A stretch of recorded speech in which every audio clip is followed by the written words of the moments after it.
Now, as a backpacker, you've never made a mistake, right? Wrong. We're gonna talk about real mistakes that people make when it comes to tent selection and backpacking with a tent. Now, when you really break it down, a mistake is just a learning opportunity to make a change in how you approach things. The first mistake that I wanna talk about is when you are searching for the right tent, you end up buying the wrong tent for your sleep system. Now that might seem a little odd and strange, like, well, of course, my sleep system is gonna fit inside of my tent and it's gonna work.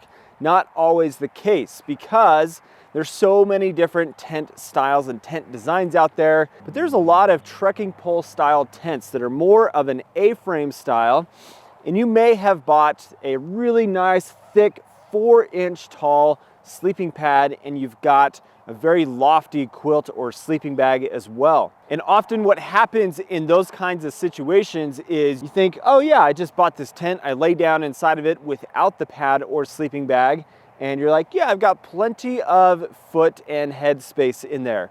Well, but then add additional height. And with those A-frame style, trekking pole style tents that are also usually single wall shelters, you end up with a lot of condensation inside of those tents. And because the walls are a little bit less steep, you actually end up with a lot of condensation getting onto your sleep system from rubbing, because you didn't account for the height of your sleep system inside of your tent. You can also apply that to the width of the shelter as well. Your pad, for example, may be too wide for the shelter that you bought. This is a good example for how that might function for two people using this tent. This is a 2-person shelter. However, the width at the head end is plenty wide for two 25-inch wide pads, which are way more common than they were maybe 5-10 years ago. At the foot end of the shelter though, it is less than 50 inches wide, so putting two 25-inch wide pads inside of this tent just doesn't work. So you've got to do your research, got to do your homework, and make sure that you find a shelter that fits the sleep system for what you are trying to accomplish when you're going out there into the backcountry. The second mistake that I see a lot of people make is simply buying the wrong style of tent for the conditions, the environment, and everything that you would find yourself in. And that kind of plays into several different factors. Double wall shelters versus single wall shelters, non-freestanding versus freestanding, or even semi-freestanding. There's so many different options of tent styles out there that you really need to do your research to make sure that you get the right shelter style for the conditions and the environment and everything that you would be experiencing. Now, what I experience here in Utah, in the desert, in the high alpine areas that I go and backpack in, those are going to be different requirements in a way than what out on the East Coast in the green tunnel around so many trees and such is going to require. So make sure that the tent that you purchase is the right style tent for what you are trying to accomplish. Now, you may get on YouTube or whatever and see like, oh, there's this less than 1 pound style of trekking pole tent. That's the tent that I want because I'm trying to save as much weight as possible.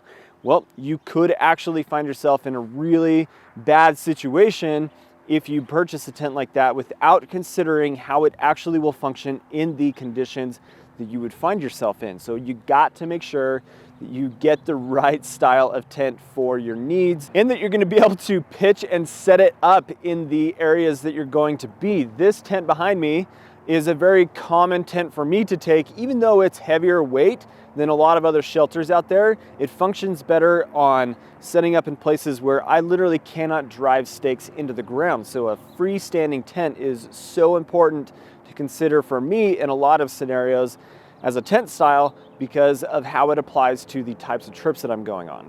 The third mistake we're talking about kind of falls in line with the second one, but it's being too focused on weight versus function. I feel like the function of your shelter is so critical to the performance and the experience that you would have in the backcountry. Getting too focused on weight could actually cause issues in not purchasing the right tent style, having the right setup for the conditions that you would find yourself in. Like, I'm not going to take a 1 pound Dyneema single wall shelter into an area with super high winds, 4-season camping where I'm going to have a ton of snow, like that shelter is just not going to function in those conditions appropriately. So I got to make sure that what I am buying is not so weight focused that it actually creates a bad situation for me. An example of a process that I went through in this idea is I wanted to buy a lightweight Dyneema shelter, but I knew that I needed a style that was going to allow me to set up pretty much in any condition and environment that I would find myself in. And so I looked for a tent that was semi-freestanding, and I found the Tarp Tent Double Rainbow Lithium as pretty much the best option. Now, did it allow me to save a ton of weight in my backpacking? Absolutely. It's less than 2 pounds in weight for a 2-person shelter. It's not the lightest weight shelter out there that I could have purchased. I could have got like a Z-Packs or the Tarp Tent Aeon Li. Like, there's so many other shelters out there. They're at that 1 pound weight, but they're just not the right application for what I need. So I needed to focus on function more than weight, and that really provided a better experience for me, even though I'm carrying more weight in my pack because of that. Mistake number 4 is simply not using a shelter to its full potential.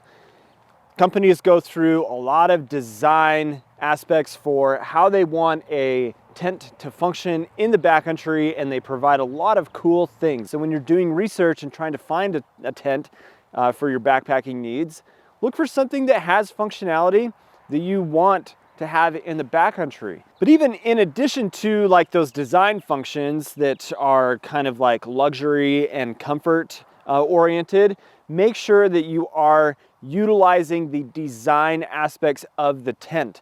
Somebody doesn't just get on a computer and design a shelter and say, well, let's make a triangle shelter. No, it's designed with a specific purpose of creating an experience and an opportunity to use that shelter in scenarios that might be more extreme weather or heavy rain or whatever it is. That tent has design features that are meant to make it perform in certain ways. Staking out everything in the right place and not having a sloppy pitch with your tent is super important. So don't make the mistake of like, oh, I'll just put 4 stakes in the ground and call it good. No, like pitch the tent correctly and take the time to utilize the feature aspects of the tent to make it perform the best way possible. And then mistake number 5 is forgetting that 1-person tents are great options for backpacking shelters. I think a lot of people are like, well, we should just use a 2-person tent because that's going to be the most space, it's going to be the most comfortable.